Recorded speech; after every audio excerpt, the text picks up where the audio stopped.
Hello students, good morning. Welcome to the online classes of BBL Global Public School. Today we teach the science subject class 8 chapter 8. जैसा कि आप लोग जानते हैं, हम इससे पहले भी चैप्टर 8 के बारे को पढ़ चुके हैं, जिसमें हम सेल स्ट्रक्चर और फंक्शन की बात किए थे।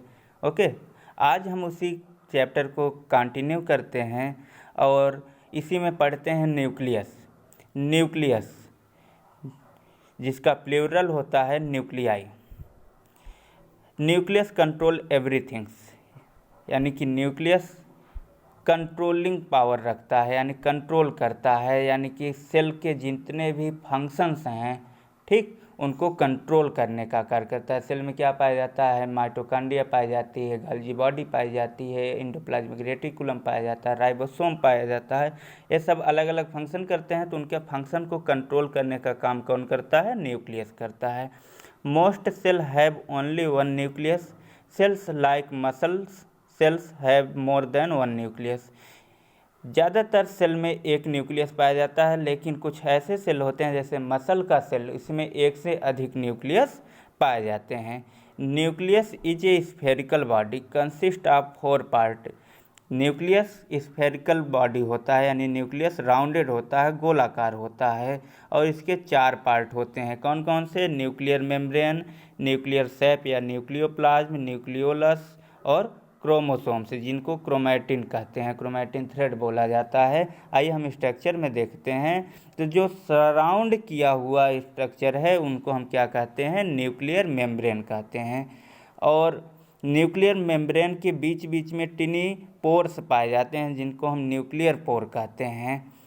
इसके अलावा जैसे हम न्यूक्लियर मेम्ब्रेन के इनसाइड में देखते हैं, तो यहाँ पर हमको जेली लाइक सब्सटेंस दिखता है, जिसको हम क्या कहते हैं? न्यूक्लियोप्लाज्म कहते हैं। ये एरिया क्या है? न्यूक्लियोप्लाज्म है। ये क्या है? न्यूक्लियोप्लाज्म है। ये क्या है? न्यूक्लियोप्लाज्म है। यहाँ पर क्या पाया जाता है? न्यूक्लियोप्लाज्म पाया जाता है। ओके, इसके बाद आगे हम देखते हैं तो जो न्यूक्लियस है, इसके अंदर भी एक राउंडेड यानी स्फेरिकल स्ट्रक्चर पाया जाता है, जिसे हम क्या कहते हैं? न्यूक्लियोलस कहते हैं। इसमें जेनेटिक मटेरियल रहते हैं, आरएनए, डीएनए। इसके अलावा न्यूक्लियस में थ्रेड लाइक स्ट्रक्चर दिखाई देता है, जिसे हम क्रोमैटिन कहते हैं, यानी कि क्रोमोसोम कहते हैं। क्रोमोसोम कब दिखाई देता है, कब सीन होता है? तो क्रोमोसोम सीन होता है सेल डिवीजन के दौरान। During cell division chromosome seen होता है। ओके, आगे हम देखते हैं।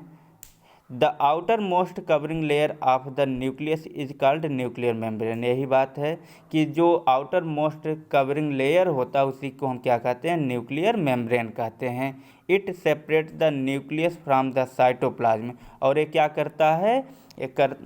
इसका फंक्शन होता है कि ये साइटोप्लाज्म, यानी कहने का मतलब ये है कि यहाँ पर क्या है? ये है प्लाज्मा मेम्ब्रेन, ठीक। इसके अंदर क्या पाया जाता है? साइटोप्लाज्म पाया जाता है।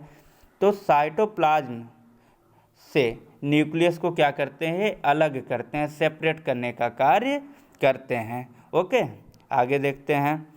Nuclear membrane like the cell membrane is porous having tiny holes it which allow exchange of substances between the nucleoplasm and the cytoplasm. कहने का मतलब जो न्यूक्लियर मेम्ब्रेन है, इसमें टिनी पोर्स पाए जाते हैं, जिनको हम न्यूक्लियर पोर कहते हैं। ये अलाउ करते हैं कि कोई भी सब्सटेंस न्यूक्लियस के अंदर आए या फिर न्यूक्लियस से ट्रांसपोर्ट कर दिया जाए आउटसाइड में।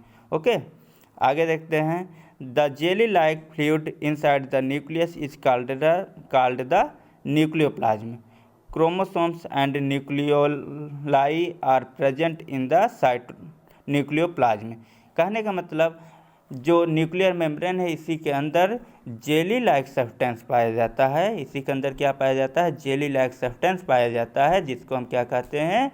न्यूक्लियोप्लाज्म कहते हैं। और न्यूक्लियोप्लाज्म में ही क्या पाए जाते हैं? न्यूक्लियोलस पाए जाते हैं और क्रोमैटिन थ्रेड पाए जाते हैं। ओके, आगे हम देखते हैं। Nucleolus is a small spherical body present in the nucleus. और न्यूक्लियोलस जो होता है छोटा सा स्फेरिकल बॉडी होता है जो कि न्यूक्लियस के अंदर पाया जाता है, प्रेजेंट होता है। Chromosome are thread like structure which carry a number of genes. The chromosome and genes play an important role in the inheritance of the character from one generation to other, that is from the parent to the children. The chromosome can be seen only when the cell division। कहने का मतलब जो chromosome होता है वो thread like structure होता है, धागेनुमा संरचना होता है, धागेनुमा स्ट्रक्चर होता है, ओके।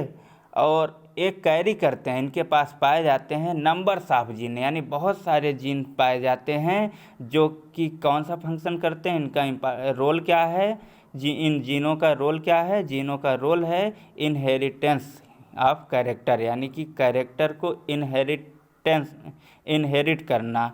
यानी कि हम देखते हैं जैसे माता पिता हैं तो देखा जाता है कि जब कोई बच्चा है तो उसका कुछ कैरेक्टर उसके माता से मिलता है, कुछ कैरेक्टर उसके पिता से मिलता है। यानी कि जो उनके पेरेंट्स होते हैं उनके पेरेंट्स का जो कैरेक्टर होता है वो कैरेक्टर बच्चों के अंदर आता है, ठीक। तो एक किसके कारण आता है कैरेक्टर, किसके कारण जो है माता पिता का कैरेक्टर बच्चों में आता है, तो जीन के कारण आता है, ओके। और क्रोमोसोम कब दिखाई देते हैं, तो क्रोमोसोम दिखाई देते हैं सेल डिवीजन के दौरान। फंक्शन ऑफ न्यूक्लियस, न्यूक्लियस का फंक्शन चलिए देखते हैं। तो transmission of character from one generation to another generation. कहने का मतलब कि जो न्यूक्लियस होता है इसमें क्या पाए जाते हैं, क्रोमोसोम पाया जाता है। क्रोमोसोम पर क्या लगे होते हैं, जीन लगे होते हैं। और जीन का रोल क्या है, जीन का रोल है कि पेरेंट का कैरेक्टर उनके ऑफ स्प्रिंग में, यानी उनके संतान में, उनके बच्चों में पहुंचाना। तो ये कैरेक्टर को क्या करते हैं, पेरेंट से उनके ऑफ स्प्रिंग में, उनके संतानों तक पहुंचाने का काम करते हैं। दूसरा है control of all the life function taking place inside the cell, यानी कि सेल के अंदर जितने भी फंक्शंस होते हैं, कार्य होते हैं, उन सबको कंट्रोल करने का कार्य कौन करता है, न्यूक्लियस करता है, ओके। Thank you.